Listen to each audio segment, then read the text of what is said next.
안녕하십니까, 김영희입니다. 지난주 글로벌 금융시장 요약해 드리겠습니다. 지난주에 미 달러 가치는 소폭 하락했습니다. 유로 가치가 0.6% 상승했었고요. 지난주 외환시장에서 우리나라 원달러 환율이 가장 중요한 이슈가 아니었던가 생각이 됩니다. 원화 가치가 지속적으로 상승하고 있습니다. 원화 가치가 이렇게 오르는 것은 주로 두 가지 이유 때문입니다. 이달에 미 재무부에서는 의회 환율 보고서를 제출했는데요. 거기에 한국의 지난해 경상수지 흑자가 GDP 대비 6.3% 너무 많다. 이거는 거꾸로 한국의 원화 가치가 저평가되어 있다. 이런 내용을 담았었고요. 그리고 최근에 외국인들이 한국 주식을 굉장히 많이 사고 있습니다. 아마 환율이 떨어질 것이다. 이런 기대를 갖고 사고 있는 것 같은데요. 그리고 실제적으로 돈이 들어오다 보니까 환율이 더 떨어지는 현상이 이렇게 지속되고 있습니다. 그래서 최근에 100엔당 원화 환율이 거의 900원 접근하고 있죠. 머지않아 800원대 들어갈 가능성이 상당히 높아 보입니다. 앞으로 우리 수출 기업들 엔화 약세에 따라 가지고 상당히 타격을 받을 수밖에 없는 것 같습니다. 지난주 주요 국채 수익률 금리는 올랐었습니다. 경제가 좋아서 올랐기보다는 그동안 많이 떨어진 데한 상대적 영향이고요. 그 다음에 안전자산 선호 심리가 다소 약화됐던 것 같습니다. 추세적으로 금리는 아직은 하락 국면이다. 이렇게 보시면 될 것 같습니다. 지난주 글로벌 주가도 전체적으로 올랐습니다. 특히 신흥시장 주가, 브라질, 러시아 주가 각각 5%, 4% 가깝게 올랐습니다. 그리스와 유로존 재무장관 회담에서 아무런 결론이 없었습니다만은 큰 문제가 발생하지 않을 것이다. 이런 기대가 작용한 것 같습니다. 그러나 잠재적인 리스크는 계속 남아 있고요. 앞으로 6월쯤 가면은 미국이 금리 인상 신호를 보낼 수도 있는데 그때 가면은 이머징 마켓 주가는 상당히 큰 조정을 거칠 수도 있을 것 같습니다. 지난주에 우리나라 코스닥 지수 올해 들어서 30%가량 올랐다가 큰 폭 상승에 따른 지난주에는 조정을 보였습니다. 2.3% 하락했고요. 코스피도 0.8% 상승하는데 그쳤습니다. 지난주 몇 가지 경제지표 말씀드리겠습니다. 우선 지난주에 우리나라 1분기 경제성장률이 발표가 됐었는데요. 전기비 0.8%, 계속 1% 이하 성장을 하고 있죠. 전년 동기비도 2.4%로 작년 4분기 2.7%보다 더 낮아지고 있습니다. 내용을 보면 서비스업 경기는 어느 정도 회복되고 있습니다만은 수출이 부진하기 때문에 제조업 생산은 상당히 성장세가 나쁜 상태입니다. 서비스업 경기는 전기비 0.9% 성장했습니다. 경제 성장률 약간 웃돌고 있죠. 서비스업 중에서 금융보험업이 3.8% 가장 높은 성장을 기록했습니다. 그러나 제조업 생산 증가는 0.4%에 그쳤습니다. 특히 수출이 전기비 0.0% 전기비하고 같았다는 것이죠. 그래서 전반적으로 수출이 상당히 부진한 상태다 이렇게 보시면 될 것 같습니다. 지난 4분기 또 하나의 특징은 재고가 큰 폭 증가했다는 것인데요. 재고를 제했을 때 전년 동기 대비 경제 성장률이 2.4%에서 0.5%로 크게 낮아집니다. 재고가 증가해지고 그나마 2.4% 성장했다. 성장 내용은 별로 좋지는 않을 것 같습니다. 문제는 앞으로인데요.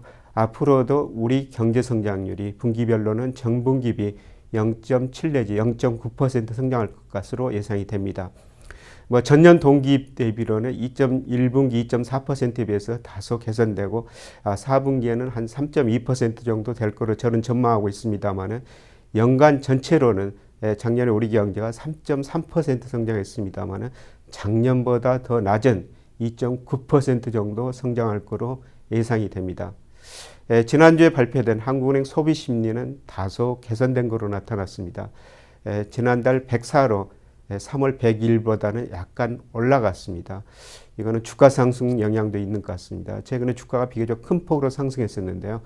주가 상승이 소비 심리에 상당히 개선 역할을 했습니다만은 앞으로도 소비가 계속 좋을 것인지 이거는 좀 지켜봐야 될 것 같습니다. 이번 주에 미국과 우리나라에서 여러 가지 경제 지표가 발표되는데요. 미국에서는 주택가격 지수, 소비자 지수, 그 다음에 4월 29일 날 발표된 중요한 경제 지표들입니다. 1분기 미국 경제 성장률, 그 다음에 FOMC 회의가 열리죠. 여기서 미국의 통화정책 방향을 결정하게 됩니다. 그리고 5월 1일에는 ISM 제조업 지수, 나중에 한 가지씩 살펴보도록 하겠습니다. 그리고 이번 주에 우리나라에서도 많은 경제 지표들이 발표가 되죠. 우선 30일 통계청에서 3월 산업활동 동향이 발표가 됩니다. 그 다음에 5월 1일 4월 소비자 물가 수출입 동향이 발표가 됩니다. 이런 지표를 보고 경기를 판단하게 되는데요. 우선 그 미국 경제 상황부터 한번 살펴보겠습니다. 미국 경제 1분기 1% 정도 성장할 것으로 전문가들이 예상하고 있습니다. 당초 2% 이상일 것이다. 이런 전망을 했습니다만 성장률이 계속 낮아지고 있습니다.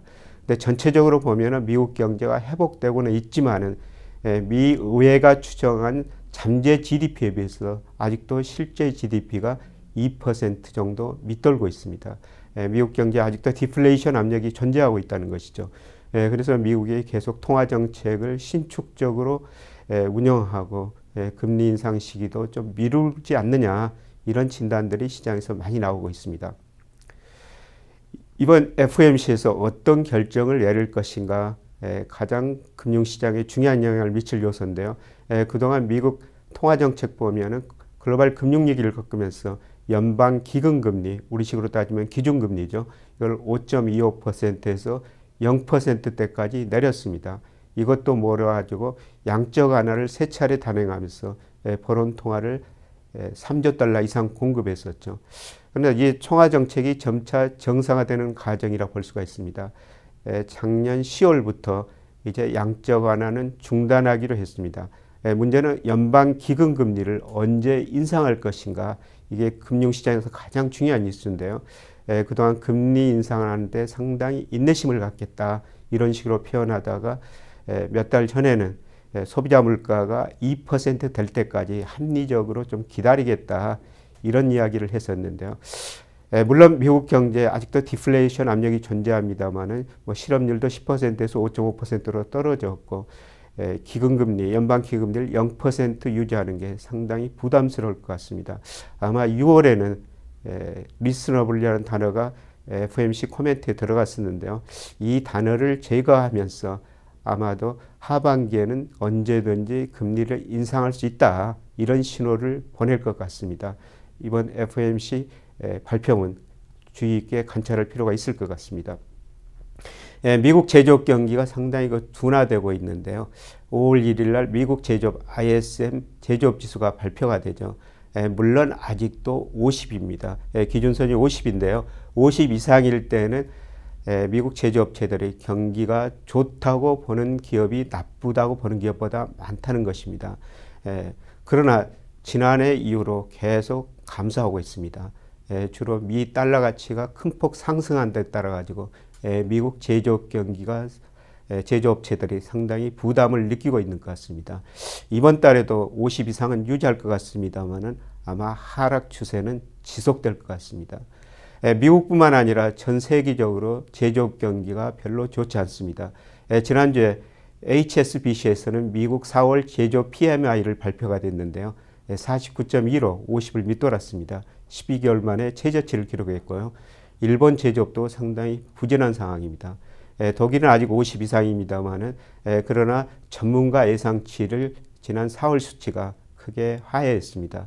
전 세계적으로 제조업 경기가 부진하다 보니까 우리나라 수출 증가율도 감소할 수밖에 없죠.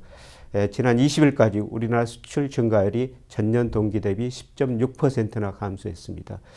제조업이 증가해야지 우리 수출이 증가하는데요.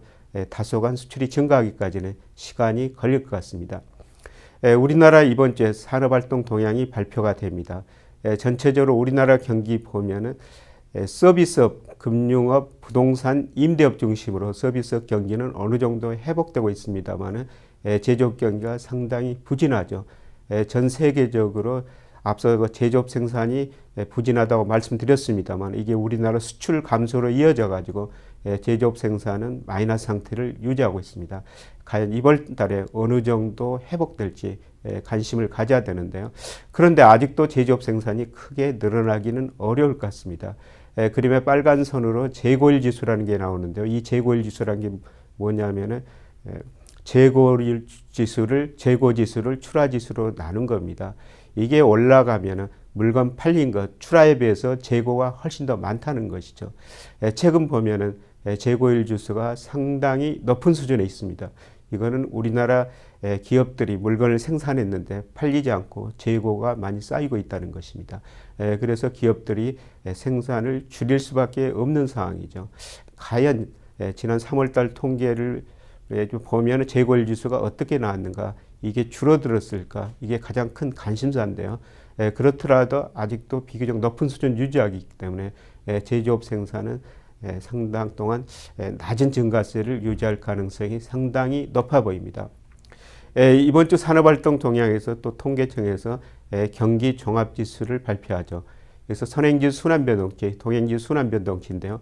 선행지수 순환변동치는 앞으로 경기가 어떻게 될 것인가, 그 다음에 동행지수 순환변동치는 현대 경기 상태를 나타내는데요. 근데 최근에 선행지수 순환변동치가 비교적 가파르게 상승했습니다. 그럼에도 불구하고 동행지수 순환변동치는 거의 정체된 상태에 머물고 있는데요. 근데 선행지수가 이렇게 크게 오른 것은 선행지수를 구성하는 9개 요인 중 하나가 국제 원자재 가격이 들어 있습니다. 최근에 유가 등 국제 원자재 가격이 떨어지다 보니까 선행지수 순환변동치가 이렇게 큰 폭으로 상승한 것이죠. 그런데 지난달 들어가지고 유가도 좀 오르고 원자재 가격도 약간 상승했습니다. 이거로 볼 때 선행지수 순환변동치가 계속 상승할 수 있을 것인가? 저는 조만간 선행지수 순환변동치가 정점을 치고 하락세로 전환되리라 보고 있습니다. 그렇다면 앞으로 경기가 계속 추세적으로 회복되기는 어렵다, 이렇게 볼 수가 있을 것 같습니다. 이번 주 선행지수 순환변동치, 이게 뭐 주가에도 약간 선행합니다만은 관심을 갖고 지켜보실 필요가 있을 것 같습니다. 자, 지금까지 말씀드린 걸 요약해 드리면요. 지난 1분기 우리나라 경제 성장률 상당히 안 좋습니다. 수치로 떨어졌습니다만 내용도 별로 안 좋습니다. 서비스 경기는 다소 회복됐지만 수출 부진으로 제조업 경기가 회복세가 느리고요. 특히 지난 1분기 그나마 이만큼 성장한 것은 재고 증가였습니다. 재고를 증가를 제외하면 성장률은 상당히 낮아지게 됩니다. 이번 주에 미국과 우리나라에서 중요한 경제 지표들이 발표됩니다만 특히 미국 1분기 경제 성장률이 얼마나 됐을까? 전문가들이 당초에는 작년 말에는 올 1분기 2% 이상 성장할 것이다. 그러나 최근에 1% 안팎으로 낮췄습니다. 그리고 FOMC에서 통화정책 방향을 결정하게 됩니다. 지난번하고 큰 차이는 없을 것 같습니다만은 그러나 6월 FOMC 회의에서는 아마도 금리 인상 신호를 통화정책 정상화 차원에서 보낼 것 같습니다. 우리나라 산업활동 동향이 발표가 되는데요. 서비스 경기는 어느 정도 회복되고 있으나 제조업 수출 감소세로 제조업은 상당히 부진한 상태입니다. 이번 주 산업활동 동향에서 제조업 재고가 과연 줄어들었는가, 이거를 가장 관심 있게 지켜볼 필요가 있는 것 같습니다. 그리고 최근에 우리 경제가 약간 2분기, 3분기로 갈수록 회복될 수는 있으나 연간 전체적으로는 작년 3.3%보다 낮은 2.9% 이 정도 성장에 그칠 거로 전망이 됩니다. 오늘은 여기서 마무리하고요. 다음 주에 보다 좋은 정보로 다시 뵙도록 하겠습니다. 고맙습니다.